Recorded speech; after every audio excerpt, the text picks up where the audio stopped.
Hello there, and thank you for tuning in to the fourth Talking Insomnia episode. In this episode, we will talk to Gabriel. Gabriel is calling in from the UK, and he is concerned that he may have this extremely rare condition called sporadic fatal insomnia. He will also talk about the difficulties he's had finding good information on this subject, as well as his experiences with sleep medications. So with us today, we have Gabriel, who is calling in from the UK. Thanks so much for coming on, Gabriel. No problem. It's actually my honor to be here after all the things you've done for me and said to me.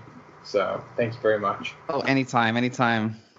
So you and I connected via my YouTube channel, and tell me, I believe you came across a video I made about these fatal insomnias.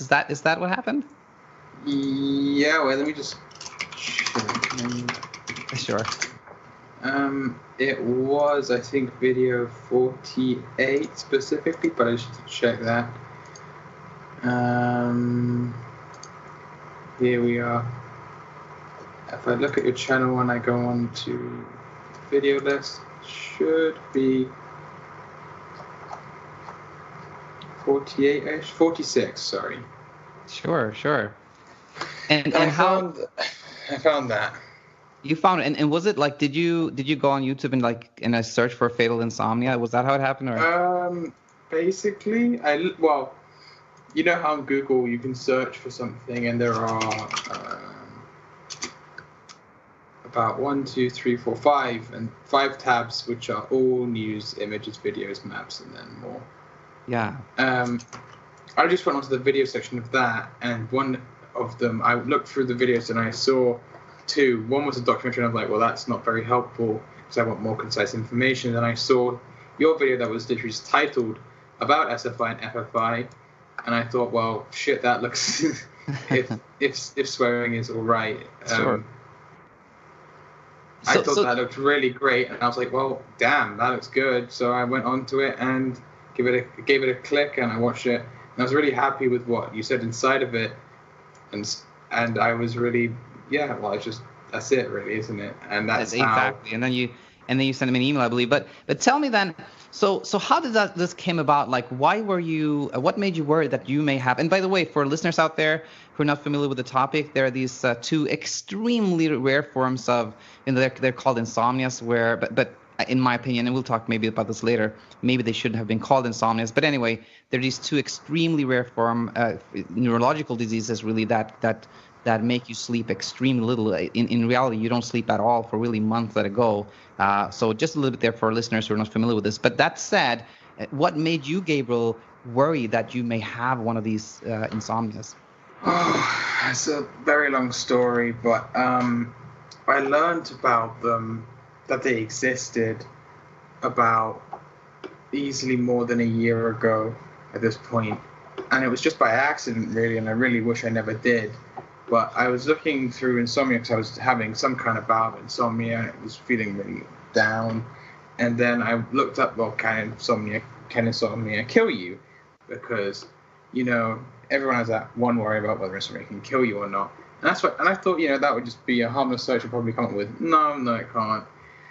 But then it came up with these 2 diseases, familial fatal insomnia. I was like, oh, well, I can't get that, so I don't. And then I saw sporadic fatal insomnia. I'm like, wait, what? Anyone can get this? Oh, Jesus fucking Christ! Basically, is what my thoughts were at the time. Yeah. And then ever since then, I've known about it. I've gotten over my basically fear of it a couple of times, but then it often comes back to bite me in the so-called arse every time I have insomnia. Got it. So it's kind of like, you have bouts of insomnia, you become scared, then you kind of get over it, and then it cycles like that. Yeah, pretty much. And the first really, really serious bout of insomnia I had, though, was, I think, as I told you, when I went to Japan. So I said, I think I might have psychophysiological insomnia that's stayed with me for a very long time, because it was a very big change in my life. Like, not a bad one, but just a very big change.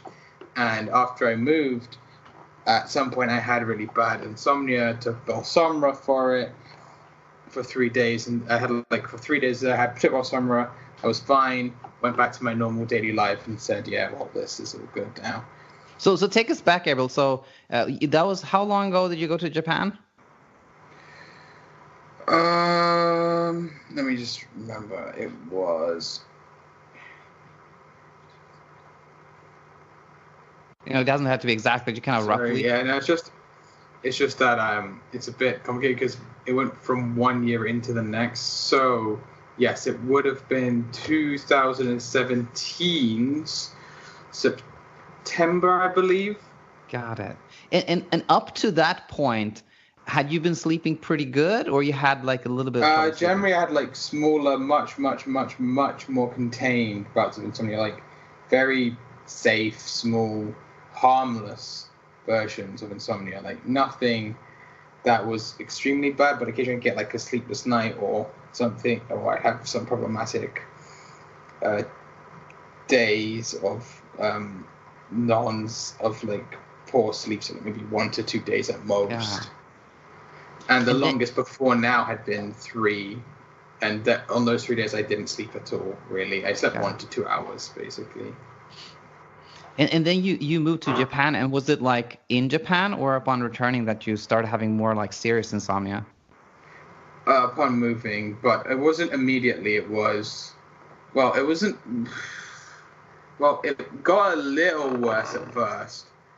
For quite a while, it felt quite a bit worse, but it wasn't like anything like how it got. And I think around, it was either March or February after I moved there. And then I had that, as I said, 3 nights of really, really, really awful sleep. And at that point, I was like, oh shit, I need to go to a hospital because I feel awful and I can't function in school. And I went to a hospital at that point and I just got Belsomra, I took that, and then, went back to normal for the most part, yes. So you found it did help you at that stage? Yes. Got it. But did you continue taking it, or kind of like you stopped taking it after you got better? It's hard to explain how I managed it, but for the most part I didn't. But if I felt like I either needed the sleep or that it would have been hard to sleep, I would take one and then I would just sleep.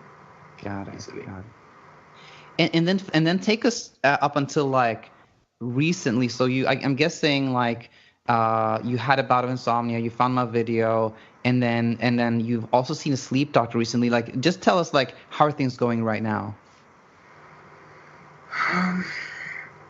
Do you want like the real truth? Do you want like I guess you want like the real truth, right? Yeah, absolutely. Just tell it, because people need to hear what it's really like.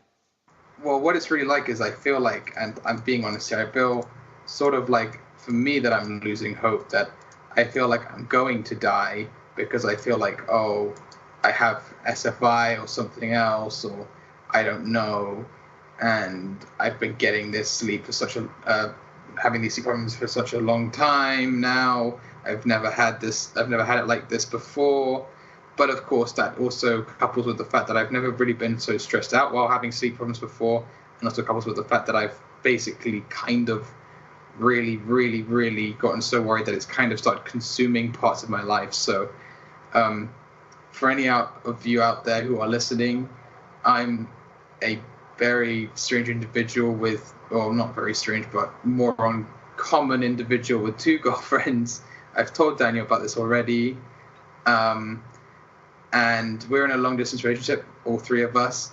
And I want to keep in touch with them, but today I promised to do something with them, and I did in the end, mind you. So that wasn't a problem. I did do something in the end with them, but from 3 till 5, I got back from this trip with my mum out for lunch at around like, I think 3-ish. It was around like 2 or 3, and I was supposed to, like, I said I would do something with them when I got back, and in the end what ended up happening was that I got into like another just kind of frenzy, stupor kind of deal, basically with insomnia worry, and I looked into it and just researched what I could have, and what could be wrong with me for like 2 hours straight.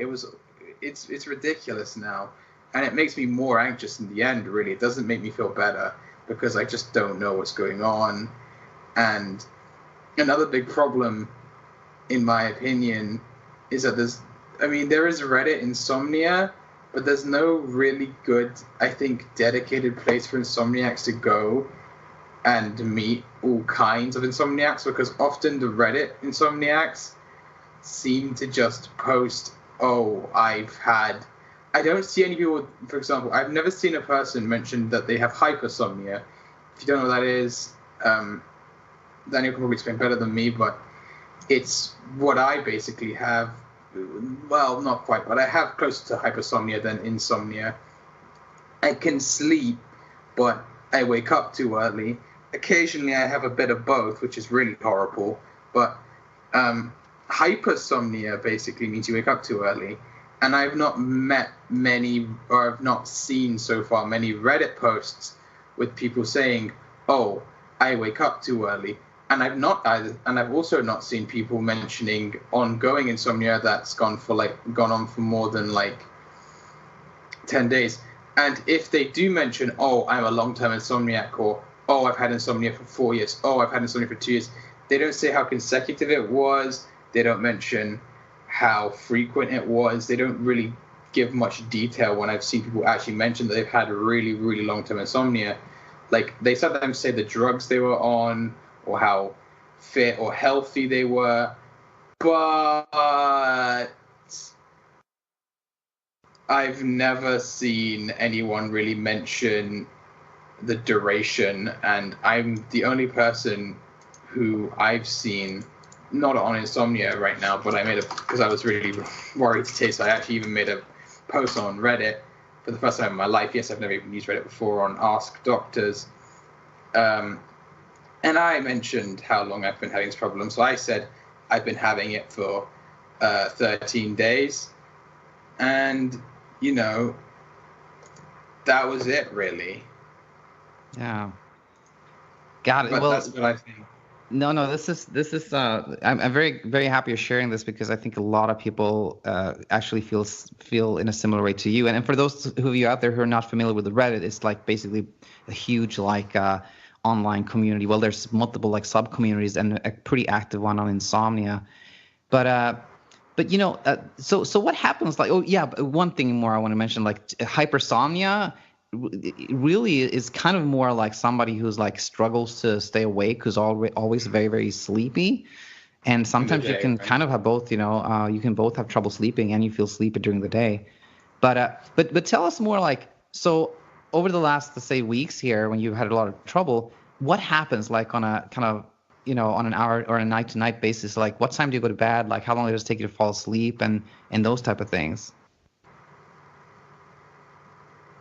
I'm sorry, sorry, just repeat that? Oh, sure. No, right now, Gabriel, you're having a lot of trouble. What happens? What time do you go to bed? How long does it take you to fall asleep? And okay. So that's a bit of an interesting question, but until about 3 days ago. So 3 days ago. Yeah, 3 days ago, I believe. So 3 days. Wait. Okay, make that. Well, basically 3 days ago, but 4 if you're being very accurate. On the day I went to see the sleep physician, it went from sleeping inconsistently, kind of having trouble getting sleep, sometimes sleeping almost always very quickly, but then I would still have the waking up problem. So now when it comes to going to bed, I normally, so the plan that he's made for me is that I told you this, I told you this part at least, I go completely offline, so I don't use any more online interaction past 11, and then then after that, at 11:30, take I think it's called clonazepam. I'm not sure I'm saying that correct, but no, that's good. Yeah, clonazepam. Yeah. And I take that. It's 500 microgram dosage. I've talked to him about it, and he said he thinks that I could. So tonight, or following tonight, I'm going to try taking So at 11 as opposed to 11:30, clonazepam 750 micrograms, because for you who haven't taken it before, it's very, very strong stuff, or quite strong stuff. It's quite potent. It's not weak. And he wants you to take it at 11 to minimize drowsiness. But yes, so I still get to sleep, and I get to sleep faster now, but I still wake up at the time that I normally would, and I don't enjoy that. And I wish I would wake up at the time he set for me, or the maximum time he set for me, which is 7:30. So he said I can sleep until 7:30 from midnight until 7:30, so I have to sleep at midnight. And I don't mind that, but that's what he's basically told me to do. And then so what time do you wake up? So basically like 5:50 mostly. Got it. And then what happens? I know I shouldn't, but I see if I can sleep again. Sometimes I I think what we consider micro sleep. Sometimes I do sleep a little bit more. So sometimes I sleep for about 6 hours, 30 minutes, 6 hours, 10 minutes. And then other times I don't. And at that point, I don't know. Sometimes I get out of bed. Sometimes I do what I probably shouldn't do and stay in bed. But it doesn't matter really. That's what happens at this point. It's already happened. So I wouldn't be able to go back in time and change those things. So there you go. That's what happens. So a couple of things I wanted to touch on. One thing before I forget this is, so you do sleep. It's less than you would like and probably what you need. For me, at least, yes. And the other thing is you've had cycles of insomnia. So on one level, I believe that you probably kind of know that you don't have a fatal insomnia because, you probably wouldn't be alive right now if you had that. But on the other hand, you are still worried. Can you tell us more about that? Yes. Okay. So there are some like strange things. Sometimes I feel worried about my own cognition because, as you know, one of the very prominent signs of sporadic fatal, for those who don't know, one of the very prominent signs of sporadic fatal insomnia, specifically sporadic fatal insomnia, as familial is a bit different in quite a few ways, is that you have rapid cognitive decline or impairment, whatever you want to call it. And that means basically to put it simply, you become dumber. And you also get this thing called, I have no idea how to say it, and I know I'm saying it wrong, and I know I've said it wrong all this time at this point because I've heard someone pronounce it correctly, but I'm just like, I don't care enough. It's the word, if I read it normally, how I would normally read it, it's ataxia, and that's what good. That is. No, you're right. Isn't it like ataxia or something stupid? No, you said it right. Ataxia, that's correct. Okay, so yeah, it's called ataxia, and I'll admit there's something weird when I get up and I walk, I feel like some strangeness in my legs, but I don't believe you could call that ataxia because I think ataxia is specifically basically from what I've understood, you walk with your legs wide apart for one, and you stumble like a massive amount when walking, and you cannot and absolutely cannot properly walk in tandem. If you try to walk in tandem, you basically will either A, fall over, or B, basically sway side to side violently and like nearly fall over. And it's really, really a good sign to doctors if you can't walk in tandem that you probably have ataxia, and to know I can still walk in tandem and I can still walk in what I would define as a straight line. Like, again, another thing that's very not useful about the web is that it says walking in a straight line, and a straight line is not a particularly useful definition. I assume what they mean is because of how ataxia works, you kind of sway. So it means so you're not constantly zigzagging, but that's not very clear. I assume, because if it's saying a perfect straight line, then Well, I'm slightly screwed apparently because I can't do a perfectly straight line, but I can do a almost perfectly, like relatively straight line. Right, right. I think that's nobody expects you to do like that perfect line, but Because even also we walk left perfect and line. right, which so there's Yeah. naturally going to be some what would you call it, divergence between the left and then right step, because we don't walk in a way that would actually equate to being a straight line necessarily as humans. It would be close to a straight line, but it wouldn't be a straight line because you walk with your limbs slightly apart. I do think. Yeah, I can tell, Gabriel, that you're still obviously really worried about this. Ironic, And and I find it ironic because I feel like one thing that I'll probably ask you later is the thing that worries me most is that that they list rapid cognitive decline as one of the symptoms, but rapid is not a set concept, and that's like one of the dumbest things I think I've seen on the web people do, is that they use the word rapid and they act as if that's a set constant like value that everyone knows. But if I told you rapid service, I could mean anywhere between 5 and 30 minutes. That's not like a constant value. Again, in business, like, okay, so if we're talking in the business world, and I don't mean like customer to customer, I mean like within a business, something rapid could take an hour, and that's way longer than what I said before. So no, totally. rapid Yeah, is no, not a constant value. I And totally hear you, and I want to say just as I think I haven't said this before, but I usually always say this when I do my YouTube videos, that nothing here is medical advice, and I've exchanged some emails with Gabriel, but Gabriel, I don't know you, I can't diagnose you, etc. But we're having a discussion here, so in light of that, shoot, I kind of lost my question there, but I wanted to ask you, you've had trouble sleeping since like 2017, and rapid. I think I totally hear you. I think in my mind, rapid in the context of like cognitive decline is something along like you can see a decline on at least, maybe not week to week, but definitely month to month. You could see deterioration. So you've had insomnia for like something like a year and a half on I'm and more off. worried now because it's no more so recently. I've been worried about rapid decline because I've not been worried about SFI until more recently. I should clear that up. So only I've been worrying about it again since I'd say somewhere around last Tuesday. Yeah, yeah. So that's why I'm worried now that suddenly I've got it since like Monday, and that I'll experience rapid decline, but I don't know how quick that is.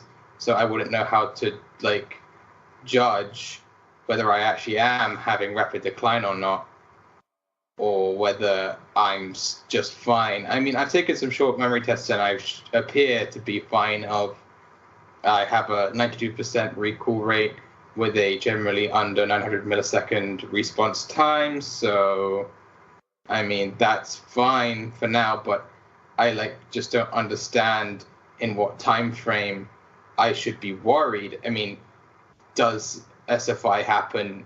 Would that happen in like weeks or months? Because if it's weeks, I'm fine, but then I don't know how I'd feel if it's months, because then if it's months, I don't know how I could even measure whether I was rapidly declining. I suppose I can't at that point because my mum and dad would probably notice first, because I believe people who actually are experiencing rapid decline tend to not notice it themselves, because that's just how it works. You just become too, I guess, clueless about yourself introspectively to notice that you're forgetting these things, because you're forgetting that you're forgetting, which is very strange to say, but that's basically what's happening.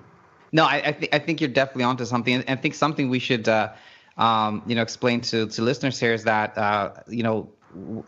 at my review of this, the sporadic fatal insomnia, is that there's only been some 30 some cases ever 32. worldwide. So we don't really know that much about it. But yes, I think you're definitely onto something. The person that experiences cognitive decline probably doesn't know it. So it would be like family members and such that would notice and be concerned, probably more than the person that is having it, which I think is another important point for people out there, which is, if you yourself feel like I have trouble sleeping, that actually is an indicator that you probably don't have sporadic fatal insomnia, because only a very minority of people with sporadic fatal insomnia have a problem sleeping at presentation. So, just a little side note. Yes, I remembered that. Okay, so I think I want to ask you one more thing, Gabriel, and then as we talked about, before we start recording, we'll just switch it, and then you can ask me some questions. But I just want to ask you this. So it sounds to me as if so far, taking the clonazepam, you feel it has helped you fall asleep a little quicker, but you still wake up early. Is that correct to say? Oh, yeah, totally. Got it. Okay, so just a comment on that, and let's go ahead and switch it around and see if what are on your mind, Gabriel, and what questions do you have for me? That's a good question. I have quite a few. So what do you learn as a sleep doctor? Do you actually learn? Would you know how to see what ataxia looks like? Would you know what that looks like? Okay, that's a good question. And first of all, I want to say this. So my background is I'm a physician. I did a 1-year fellowship in sleep medicine, and during that 1-year sleep fellowship, we didn't even touch upon fatal insomnias. They're so rare they weren't even part of the curriculum. And in retrospect, I think maybe it would have been actually good to talk about them a little bit, because mainly so we could reassure people like you, Gabriel, that are very worried about it. But that said, ataxia, I'm not a neurologist, but I've definitely learned about ataxia. To me, the one thing I really remember about it is that it has to do with the cerebellum, and coordination of movement. So basically, it's somebody that you say can you point to this, or can you point to this thing, or touch this thing? And then when that person is trying to reach out their fingertip and touch that thing, they can't. They go far to the left, they go to the right. That's kind of classical ataxia to me. I see. That's interesting. And most of the time, it's another person holding out the object, of course, right? Exactly, yeah, and it's not a moving target, by the way. I know. A still object. Sometimes, actually, I've heard that sometimes it is a moving target, but that's maybe, yeah. You know what? If you it's not very quick though. Right, exactly, yeah.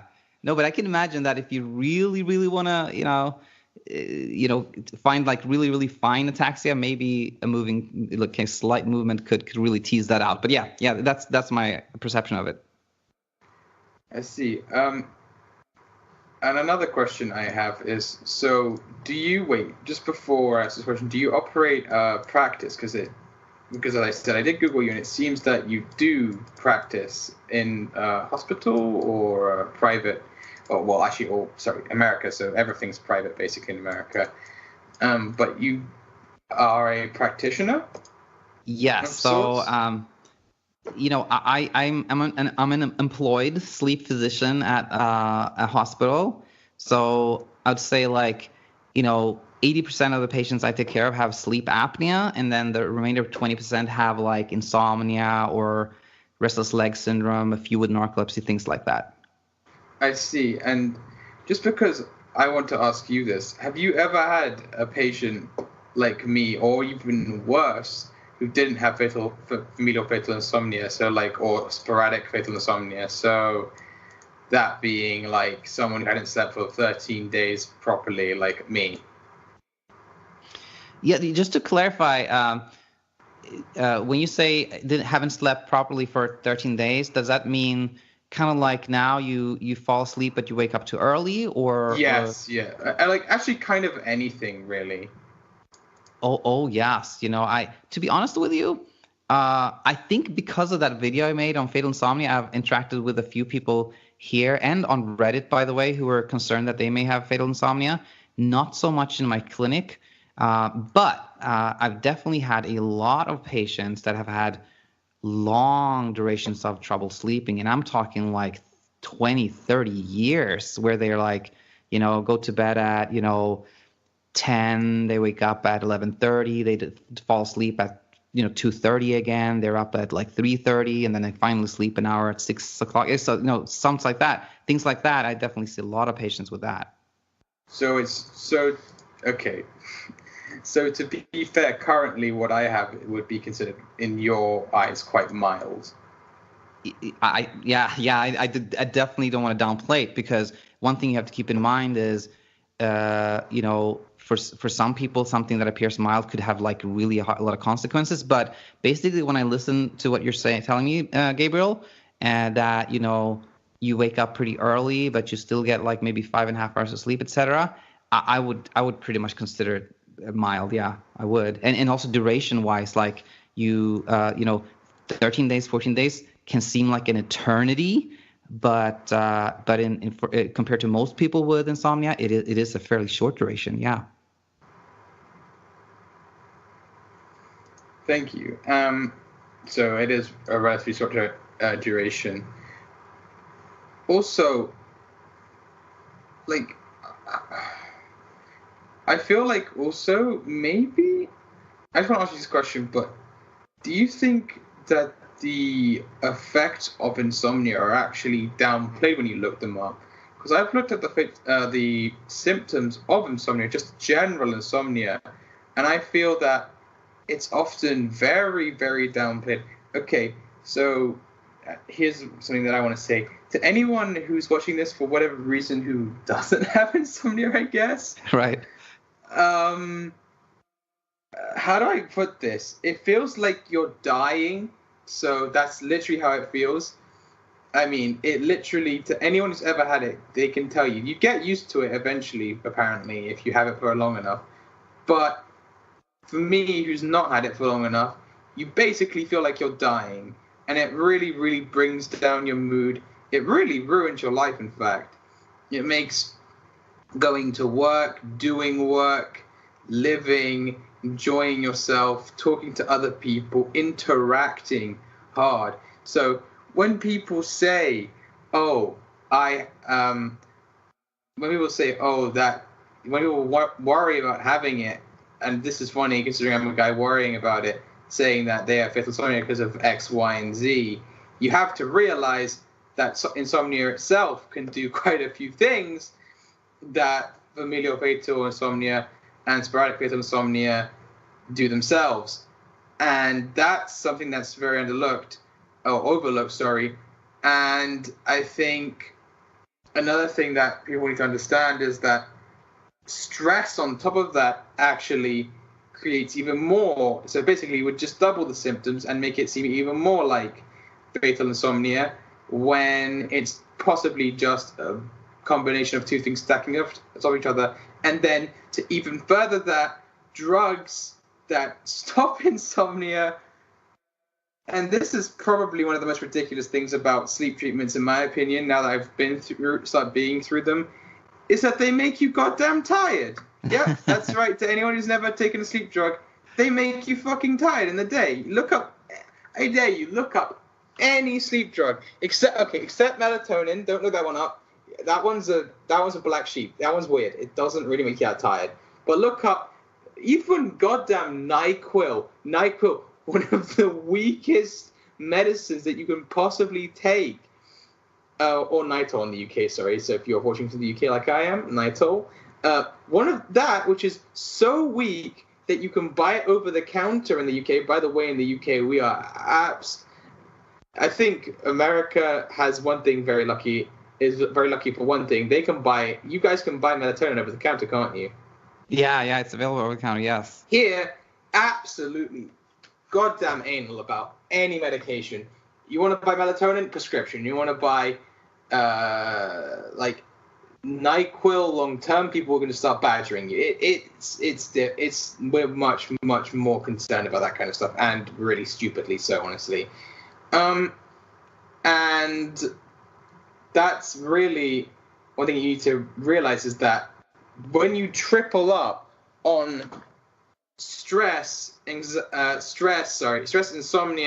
and then pills on top of that, you're going to have some problems anyways.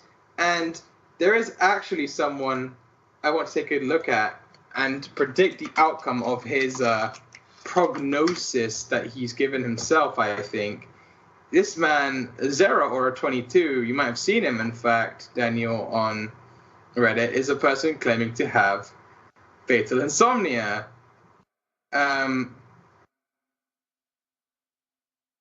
He's saying that he has fatal. He's saying he has SFI and such, but I do not believe him because of one thing very simple, and I'll show you where is. Do you mind if I screen share? Just tell me, since people mostly be listening here, just tell me what you're reading. All right, so let me go find it. So this guy, let me find it. So there's somebody on this, the Reddit, the forum, that says that they have a fatal insomnia, but you think they don't.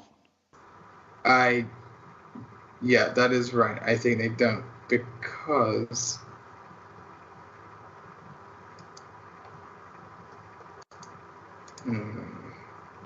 Well, what do you remember about that reading? What you read. Oh, basically they were saying that they have fatal insomnia. In fact, I just found it. So he said, I suffer from a rare, even if not so rare as some people say, and it is. I have no idea what he's on about. It is rare. Do your statistics research. This is very rare. Prion disease since August, called sporadic fatal insomnia. SFI, a sporadic variant of fatal familial insomnia. FFI. My disease is marked by insomnia. Also, no, it's not. Severe cognitive and memory impairment. This is correct. I cannot even remember some hours before I have trouble with. I cannot even remember some hours before, and I have trouble with simple math. My sleep cycle is also disturbed, as I don't get any slow wave sleep.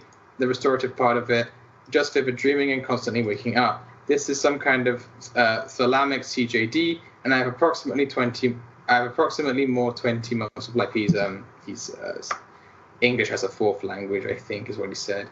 So his English occasionally is strange. Okay.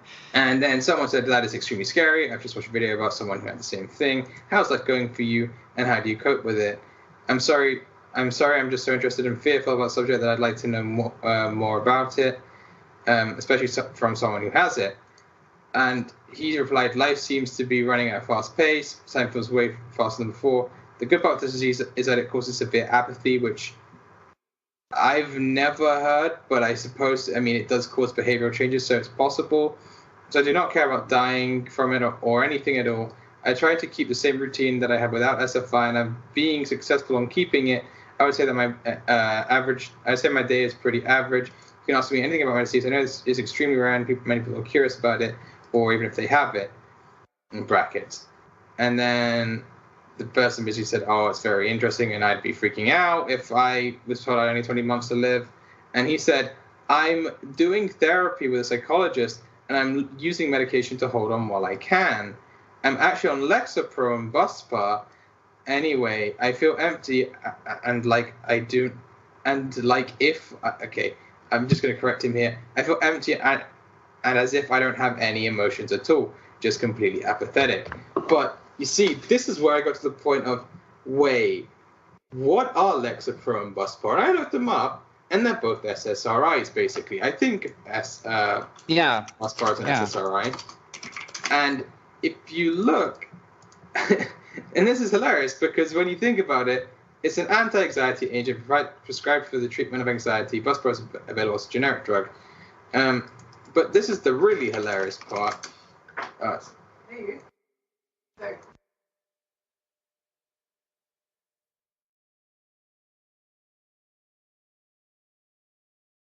Sorry about that. No problem. But the funny thing is, when you look it up, you look at Lexapro oral side effects and Buspar oral side effects, you can see that both of them have drowsiness, feeling tired, restlessness, and excitement and sleeping problems, insomnia or strange dreams. And Lexapro has nausea, dry mouth, trouble sleeping, tiredness, drowsiness. and he's saying he has it, but at the same time he's taking. And by the way, as far as I know, these aren't even, because there are sometimes medications given out as palliative care for SFI, and I believe Buspar is occasionally one of them, but most of the time it's just Z drugs or something that will make you sleep a bit better, or antipsychotics.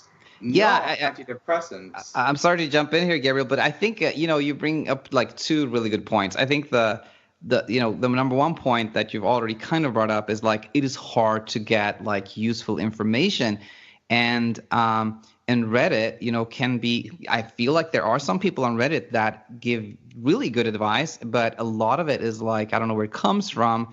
And I think the second point I want to make here is like this person says they had SFI since August. That's like 6 months ago. They probably could not be coherent enough to and I saw that too. I thought, how are you writing this exactly then? If you've had this for 6 months, how are you managing to even write this in the first place? And then not only that, but he's had it for 6 months, and he said that he's also been doing like workouts, and I'm like, no, you haven't. If you have SFI, you're probably crippled. Right. You have not been working out, sir, if you have SFI for real. Yeah, no, Reddit is actually full, and you probably found this already. Reddit is full of people who believe they have it, but I honestly don't think any one of them do because of like what we mentioned. But anyway, let's keep going. Like, were there other questions that Gabriel had?